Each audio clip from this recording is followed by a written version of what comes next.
Hello and welcome back, children. This is Accounts is Easy. And who am I? Your teacher. Now tell me. I hope you've done the previous chapters that we have already covered. और मुझे उम्मीद है कि आप practice कर रहे हैं. मैं कॉन्सेप्ट समझा सकती हूँ, प्रैक्टिस आपको करना है. डाउट्स है पूछो. Feel free to do that. But you have to do a lot and loads and loads of practice. So वो करो. नहीं कर रहे हो तो please give it your best shot, and I'm sure you'll be able to pull it off. Try. Now coming to the next chapter that we had thought of doing is cash flow statement. Cash flow statement जो है, इसका एक concept ये है कि कितना cash आ रहा है साल भर में. So during a year, how much cash am I receiving and from where? कहाँ से, उसका सोर्स का क्या है. तो सोर्स क्या है, बिजनेस कर रहे हैं तो जो कमा रहे हैं वो कैश फ्लो है ना. थोड़ा डिफरेंट है. एक हमको समझ में आता है प्रॉफिट, जो कैसे आता है, इनकम से एक्सपेंस माइनस करके प्रॉफिट आता है. Difference between income and expense.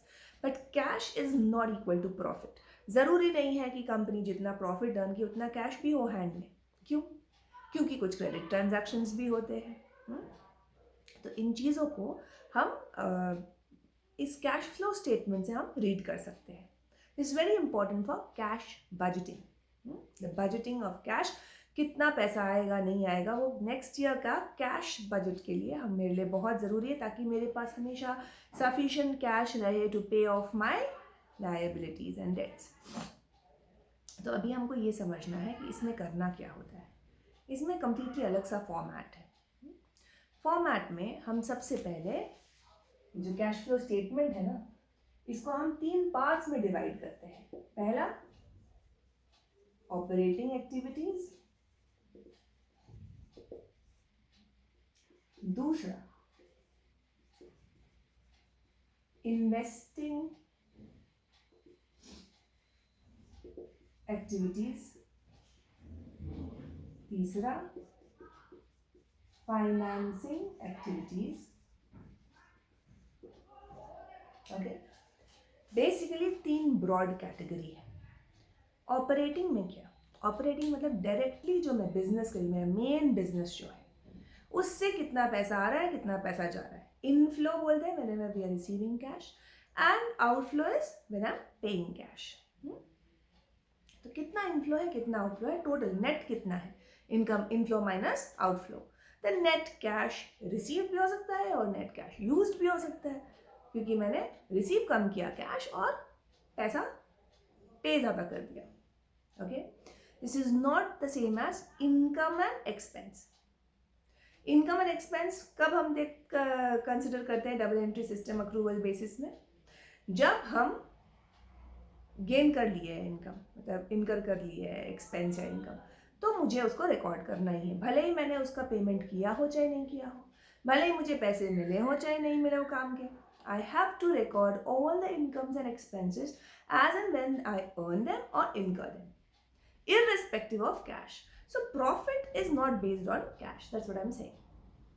यहाँ हम सिर्फ कैश की बात करें. और अब सोर्स, तो ऑपरेटिंग मतलब मेरा बेसिक जो परचेजेस है, purchases of goods, expenses on wages, salary, administrative expenses, all of this, like you know, जो मेरा एकदम बेसिक कोर बिजनेस से रिलेटेड है. Nothing abnormal, normal course of business. इस ये सब एक्सपेंस हो गया. इनकम क्या हो गया मेरा, operating income, sales, revenue from operation, जो बेच के गुड्स बेच के पैसे आए. Then we also have discount received and commission received. ये रेगुलर मेरे सर्विसेज दे के मैंने कमाया है. So these are like operating inflows and outflows. If you open your book, you will be able to find an exhaustive list of that. उसको एक बार जल्दी से पढ़ लेना. बेसिकली जो है वो मैं समझा दे रही हूँ. Then coming to the next is investing activities. Investing activities मतलब investments in assets, fixed assets, long term, tangible, intangible, and also in investments, current, non-current investments. तो इन 2 चीज़ को मिला के मेरा इन्वेस्टिंग एक्टिविटीज़ होता है. मैंने कितना प्लांट खरीदा या ओल्ड फर्नीचर बेच दिया, लैंड खरीदा, बिल्डिंग बेचा, ये सब क्या है, एसेट का मूवमेंट है, purchase and sale. And investments, investment suppose दूसरे कंपनी में मैंने इन्वेस्ट किया है. नॉन करेंट इन्वेस्टमेंट्स बात करें, यहाँ पे करंट इन्वेस्टमेंट्स का बात नहीं हो रहा है. Non current is for long term, in that you find under non current assets in the balance sheet. अब क्या करना है, इनका अगर मैं इन्वेस्टमेंट्स बेच रही हूँ या खरीद रही हूँ, ये भी इस इधर ही आएगा, इनफ्लो और आउटफ्लो. प्लस अगर मेरे पास इन इन्वेस्टमेंट से कुछ इनकम हो रहा है, जैसे कि interest received, dividend received, interest received, right. तो इंटरेस्ट, डिविडेंड, ये तीन दोनों क्या है, मेरे इन्वेस्टमेंट से मैंने अर्न किया है. Also if I receive rent, if I receive rent, it's also part of investing activities, because मैंने अपने बिल्डिंग को किसी और को दिया है यूज करने के लिए. So I will be charging rent and that inflow is because of my assets. So it's an investing activity. ठीक है, तो ये हो गया सेकेंड वाला. Then third is financing activities. Finance, पैसा कहाँ से आ रहा है बिजनेस के लिए. What are my sources of finance? Equity shares, preference shares, debentures, bank loans, public deposits. Yes, all of these are long-term sources. Here we also take like the short-term sources of financing, like bank overdraft, cash credit, short-term borrowings भी लेते हैं हम लोग. तो इस part में हमको देखना है कि मैंने कहाँ कहाँ से पैसा लिया है. So this meaning if I issued equity shares, equity shares अगर बेचे मार्केट में तो मुझे पैसा मिलेगा, कैश आएगा. डिबेंचर्स इशू किए, पैसा आएगा. प्रेफरेंस शेयर इशू किया, पैसा आएगा. ओके, जाएगा कब? जब मैं लोन रीपे कर रही हूँ, डिबेंचर्स को रिडीम कर रही हूँ. रिडीम मतलब रीपे, पैसा वापस दे. ठीक है, buy back of equity shares. तो जो भी अगर मेरा यहाँ पर ये जो मेन सोर्सेज है वो कम हो रहा है, मतलब मैंने रीपे कर दिया, तो वो आउटफ्लो. इशू किया, बढ़ रहा है अगर share capital, debentures, preference shares, तो ये इनफ्लो. ठीक है, ये हो गया बेसिक कैपिटल मूवमेंट्स. प्लस और क्या क्या एक्सपेंसेस हो सकते हैं. मैंने शेयर्स इशू किया, शेयर इशू के साथ साथ एक्सपेंसेस भी. और शेयर इशू एक्सपेंसेस, पैसा पे किया ना, किस लिए पे किया? फाइनेंस रेज करने के लिए पे किया, तो फाइनेंसिंग एक्टिविटी का है, फाइनेंसिंग आउटफ्लो हो जाएगा. Plus if I am paying dividend और interest on long term borrowings like debentures, loans and dividend on preference and equity share, तो ये भी आउटफ्लो है और वो भी फाइनेंसिंग है. आई होप एक थोड़ा रफ एस्टिमेट हो गया है कि मेरा ऑपरेटिंग, इन्वेस्टिंग और फाइनेंसिंग एक्टिविटी क्या है. जल्दी से बुक खोल के आज एक थोड़ा सा ग्लांस थ्रू कर लो. इनिशियल फ्यू चैप्टर्स में दिया हुआ है ऑपरेटिंग, इन्वेस्टिंग, फाइनेंसिंग क्या है. और ये मेरा जो कैश फ्लो स्टेटमेंट, तुमको एक लंबा छोटा स्टेटमेंट मिलेगा फॉर्मेट. ठीक है, देख के डरना नहीं है. ठीक है, ये अभी देखना ईजी हो जाएगा 2-3 क्लास में. You will see in that statement you have 3 segments: operating, investing and financing activities. तीनों में बहुत सारी चीजें दिए हुए हैं यहाँ पर बुक में. वो कैसे अराइव करते हैं वही दिया है, और जो हमने अभी डिस्कस किया वही देखोगे वहाँ पर. और थोड़ा सा एक्स्ट्रा जो हम डिटेल में जाएंगे तब बात करेंगे. आज दिस डन. तो ये यहाँ से सोचो, मेरे पास suppose I am saying 1 lakh रुपया आया है ऑपरेटिंग एक्टिविटी से. इन्वेस्टिंग एक्टिविटीज में मैंने 20,000 लगा दिए. फाइनेंसिंग एक्टिविटीज से भी मैंने 2 लाख कैश लिया, इनफ्लो. नेट अमाउंट सारा प्लस माइनस करके तीनों का इंटीरियर में जो भी है. तो यहाँ पे 1 लाख माइनस 20 एंड 3 लाख. तो नेट मेरे पास कैश इंक्रीज हुआ या डिक्रीज हुआ स्टार्टिंग से एंड तक during this year. Obviously 3 lakh inflow आया और माइनस 20, सो ये हो गया 2,80,000. नेट कैश इंक्रीज हुआ है मेरे पास, जितना भी रहा होगा ओपनिंग में उससे 2,80,000 क्लोजिंग में बढ़ा हुआ होना चाहिए. Right, so now this is the net increase in cash and cash equivalent. CCE मैंने लिखा है कैश एंड कैश इक्विवेलेंट, उस पर आते हैं, मतलब कैश समझ लो अभी के लिए. Then we will write the opening cash and cash equivalent, मतलब साल के बिगिनिंग में कितना था. You can also write as cash and cash equivalent at the beginning. Suppose it is given in the balance sheet 1 lakh, तो closing में कितना हो जाएगा? ये इंक्रीज हुआ इस साल में, 1 लाख ऑलरेडी था. Closing cash and cash equivalent तुम्हारा 3,80,000. ये फॉर्मेट तुम्हारा ब्रॉडर स्ट्रक्चर. ओके, इसके इनसाइड में हम लोग जाएंगे, फाइनल डिटेल्स हम लोग डिस्कस करेंगे। नेक्स्ट तुमको समझना है कैश एंड कैश इक्विवेलेंस क्या होता है। कैश एंड कैश इक्विवेलेंट मतलब कैश का इक्विवेलेंट मतलब क्या, एज गुड एज कैश। मतलब सोचो बैंक में पैसे हैं मेरे, if I have a bank balance, it's as good as cash. I can withdraw that cash anytime, right? So cash in hand plus cash at bank, ठीक है, plus any some deposits that I have made in the bank वो जो तुरंत मैं withdraw कर सकती हूँ short term. Also, what do we consider as cash and cash equivalents is marketable securities and short term investments. जो कहाँ पे मिलेगा मुझे बैलेंस शीट में, करंट इन्वेस्टमेंट्स जो सब हेडिंग है ना उसके अंडर में मिलेगा। तो करंट इन्वेस्टमेंट्स अगर बोला है कि शॉर्ट टर्म इन्वेस्टमेंट्स है और मार्केटेबल सिक्योरिटीज है, मतलब क्या, मैं उनको सेल करके इमीडिएटली कैश में कन्वर्ट कर सकती हूँ, तो उन सबको मैं एक्चुअली कैश ही ट्रीट कर रही हूँ, as good as cash. So cash and cash equivalents ये आ गया, यहाँ लास्ट में हम बताएंगे, ठीक है। ये तुम्हारा ओवरऑल फॉर्मेट। अब हम जो है एक छोटा सा चीज यहाँ पे डिस्कस करेंगे। ये जो ऑपरेटिंग एक्टिविटी स्टार्ट होता है वो शुरू होता है एक अमाउंट से which is called net profit before tax. Okay, net profit before tax calculate करने के लिए हमको एक छोटा सा वर्किंग नोट जरूरी होता है। ठीक से समझ लो कि इस वर्किंग को हम कैश फ्लो स्टेटमेंट में नहीं दिखाएंगे, वर्किंग है ना, वर्किंग पहले कर लेंगे, अलग से दिखाएंगे। Okay, so even in some book or some place you've heard कि उसको एक साथ दिखाना है, नहीं दिखाना है, काउंसिल में छोटी छोटी चीज़ों के लिए मार्क्स कर जाते हैं। नेट प्रॉफिट बिफोर टैक्स मुझे देखना है कि इस साल मैंने प्रॉफिट कितना कमाया टैक्स देने से पहले। This is what is the calculation. Okay, so net profit it is current years profit. Usually जो बैलेंस शीट में हमको प्रॉफिट दिखता है, प्रॉफिट कहाँ दिखता है, रिजर्व्स एंड सरप्लस के अंडर में। ये भी समझना है ना कि हमको सब में मिलेगा कहाँ से ये सब फिगर्स, डायरेक्टली नहीं दिया हुआ रहता, दे भी सकते हैं बट यूजुअली नहीं दिया रहता। तुमको बैलेंस शीट दिया रहेगा या 2 साल के फिगर्स दिए रहेंगे, तुम्हें निकालना है ये अमाउंट, तो इसलिए समझो ठीक से। करंट ईयर का प्रॉफिट ये तुमको मिल जाएगा डिफरेंस इन सरप्लस से।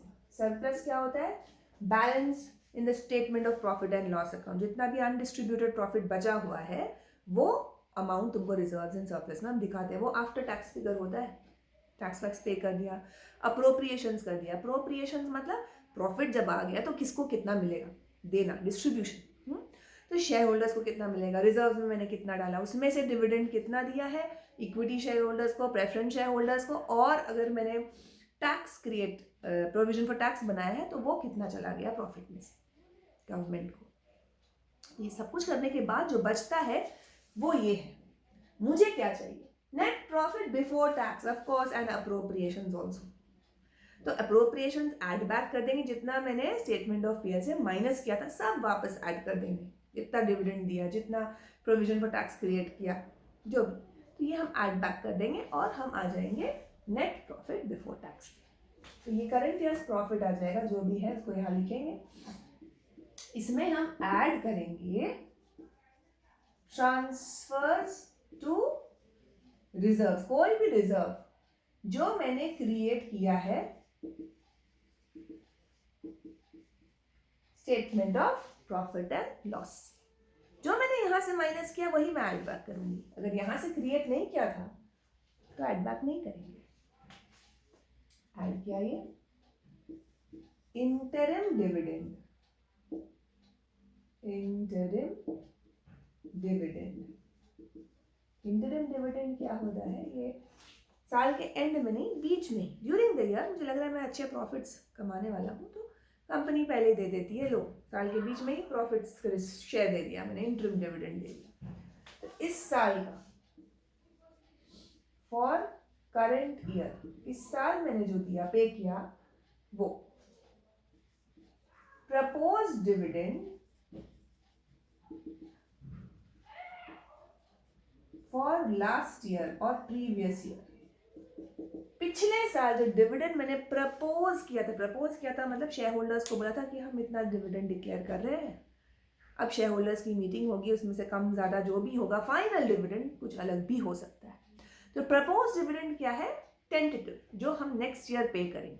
नेक्स्ट ईयर पे करेंगे तो हम अभी के कैश फ्लो में नहीं दे सकते करंट ईयर का प्रपोज डिविडेंड। पिछले साल जो मैंने डिक्लेयर किया था वो इस साल पे किया होगा, तो इस साल के प्रॉफिट्स में वो डेबिट किया होगा, इसलिए हम इसको लेते हैं propose dividend of last year, previous. जो प्रीवियस ईयर फिगर डिक्लेयर होता है वो अगले साल में पे होता है और वही हम प्रॉफिट्स में डेबिट भी करते हैं। तो इसलिए proposed dividend of last year, not of this year.